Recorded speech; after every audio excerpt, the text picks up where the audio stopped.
Lack of sleep is destroying you, and here's why. The reason you feel lethargic, unmotivated, and like crap is because you don't get enough sleep, especially deep sleep. Sleep is the best natural medicine anyone can get, yet most people underestimate its importance. Good sleep is responsible for almost every good thing you can think of, such as muscle growth, energy, increase in height, etc. While bad sleep is responsible for almost every bad thing you can think of, such as a shorter lifespan, loss of focus, higher chance of illness, etc. Sleeping more improves your testosterone production, which in return improves your energy, motivation, drive, which are essential if you want to excel in your day. When you sleep too little, you're essentially not allowing your body to recover from the previous day, which results in countless important processes not happening, such as the release of growth hormone, muscle repair, energy restoration, etc. And if these are not achieved during the night, it will harm your performance during the day. How do you expect to achieve anything in life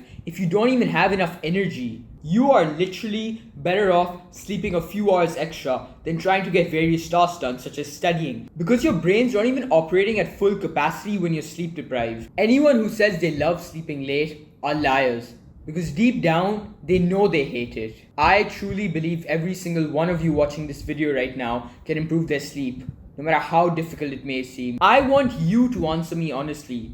Do you think the version of you that sleeps early and wakes up early will not have a significant advantage over the version of you that sleeps late and wakes up late? 60% of you will say to yourself, the later version of you will outperform the earlier version of yourself. And that's a lie. I've been on both sides and can 100% vouch the earlier version of me will outperform the late version of me every single time. It's literally the law of nature to want to go to sleep when the sun sets and wake up when the sun rises. What good do you think can come out of defying that? But fear not, for in this video, I tell you exactly how you can wake up supercharged for the next day. 2 to 3 years ago, I remember my sleep was terrible. I would sleep between 1 and 4 a.m. and wake up at 6:30 for school days. And on the holidays or weekends, I'd maybe wake up at around 12 p.m. I tried my best to fix my sleep schedule back then, but I didn't know the key to getting proper sleep. I remember one specific night, I got enough willpower and got in bed at 9 p.m.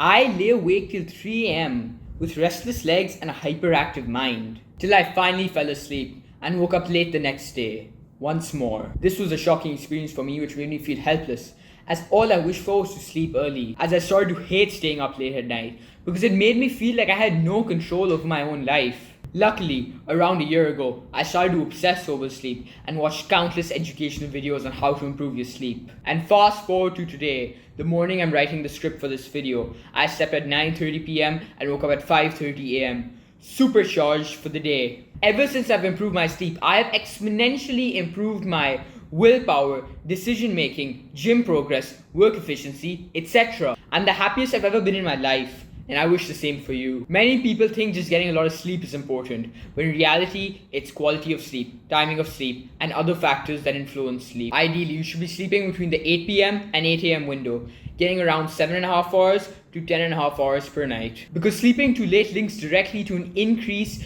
in weight gain, chances of depression, sedentary lifestyle, etc., which do nothing but harm you. For example, you could sleep between 11 p.m. and 7 a.m., maybe even 9 p.m. to 5 a.m., whatever floats your boat. Now, the main factors that affect your sleep quality and alertness during the day include: number 1, wake up and sleep at the same time every day, even on the weekends.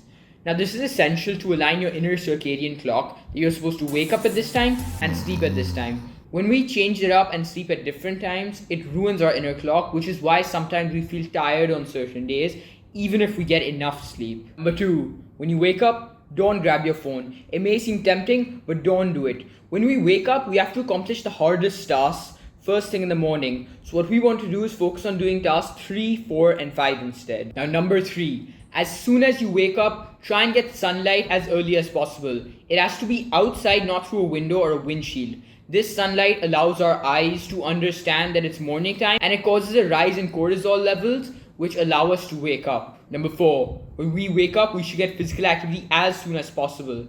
This is essential for increasing our heart rate, body temperature, energy levels, etc. I like to do this through walking, running, cycling, etc. And you can kill two birds with one stone through getting it outside. So what I like to do is I go and walk outside first thing in the morning, or I run, or I cycle, etc. You get both your sunlight in and you get your body ready for the day. Number 5, we can take a cold shower. A cold shower will also increase our body temperature. It will get us alert and will get us ready for the day. Number 6, have caffeine 90 to 120 minutes after waking. This is essential so you don't have your afternoon crash. So for example, you wake up at 7 a.m. If you have your caffeine instantly, you will start to burn out at around 3 p.m. But let's say you have it at 9 a.m. instead. You will start to burn out at around 5 p.m. instead. Isn't that a much better trade-off? Because caffeine's half-life is only so long, and we can't have the afternoon coffee because that will disrupt our sleep at night. Number 7, get as much sun exposure during the day as possible. Now, sun exposure works amazing in the morning. It also will in the afternoon, because the more time you spend in the sun, the more it releases the melatonin in your body to signal that, okay, the day is progressing. When you start releasing small doses of melatonin, so as the day progresses, eventually we will feel sleepy by the time evening reaches. Number 8, avoid naps, or if you must, keep one less than 60 minutes. Because the thing is, when we sleep longer than 60 minutes, we risk getting into a ultradian cycle. An ultradian cycle is a 1.5 hour sleep cycle where our body goes into deep sleep. So we do not want that because you will wake up groggy after that, as well as disrupt your nighttime sleep.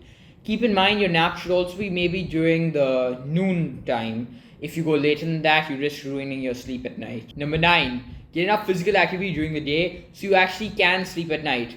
Now what you don't want to do is overtrain, because I overtrained recently and I noticed a significant decline in my sleep. So what we want to do is ideally we get our morning exercise to just wake us up, and then maybe we could get some afternoon exercise in. I would not recommend overdoing it. Whatever your time is to sleep, do not perform any physical activity 3 hours prior to that, otherwise you risk having a bad sleep at night. Number 10, we want to view the evening sunset. So essentially when we view it, it signals to our eyes that it's time to sleep. This is essential as it increases our melatonin levels, it lowers our heart rate, it allows us to understand the day has come to the end and now we're going to sleep. Number 11, now only if this is possible for you, try to make your room dark around 2 to 3 hours before you sleep. The lack of light will result in you feeling sleepy. Normally what we do is we look at our phones, we have lights on, and we actually expect ourselves to fall asleep. Well, that's not the case. A dark room signals it is time to fall asleep, and we are naturally more inclined to even want to sleep. Number 12, make sure your room is cold when you sleep. Now I understand even personally, keeping the room cold can be a tough challenge for some people because the electricity bills can become extremely high, which is why what we want to do is just make it as low as possible. Whatever you're allowed to or whatever you can put it down to, try it. The ideal temperature is 16 to 18 degrees, but even I can't use that because the electricity bill becomes really high. Whatever you can do for this matter, try your best. The reason for low temperature is it allows our heart rate to decrease, it allows our body temperature to decrease, and essentially signals us it's time to fall asleep. Number 13, read before you sleep. Now this is pretty self-explanatory. Do you ever remember reading like a really boring book, or you're trying to study and you're just falling asleep? Well, just replicate that. Read something extremely boring or something that doesn't excite you, and you'll find yourself falling asleep a lot quicker than you normally do. Number 14, avoid using any screens before you sleep. These screens have blue light, which is harmful for our melatonin levels before we're about to sleep. So what we want to do is, if you have to use your phone like I have to, you can put on the blue light filter as well as lower the brightness. This will make it acceptable for you to fall asleep and it won't harm you much. But ideally, if you can avoid screens altogether before you sleep, that would be amazing. Number 15, in the hours leading up to your sleep time, do not have much liquids, because most of the time either it's too hot or you just have to pee, which is why we want to avoid the liquids so maybe you don't wake up in the middle of the night. Now I understand all this may seem daunting for some people. There are 15 steps, it's a lot. But what we can do is implement it one step at a time. Just as I have said for every single thing, you cannot do it all at once, but you can slowly implement it. For example, the first week, we can focus on getting that morning sunlight. The second week, we can focus on no screens at night. This way is an easy process for us, it is not overwhelming, and over time we can implement it. Last but not least, no matter how little you're doing, you are still miles ahead of those who aren't even trying to improve their sleep. Be happy about that. It took me around 2 to 3 months to actually improve my sleep, but I promise you, nothing has given me a greater return on investment than improving my sleep. Like and subscribe if you enjoy my content. The more you do this, the more the YouTube algorithm promotes my content, which will result in more people gaining useful knowledge like this. Thank you for watching this video. I hope you have a good day and a good night of sleep.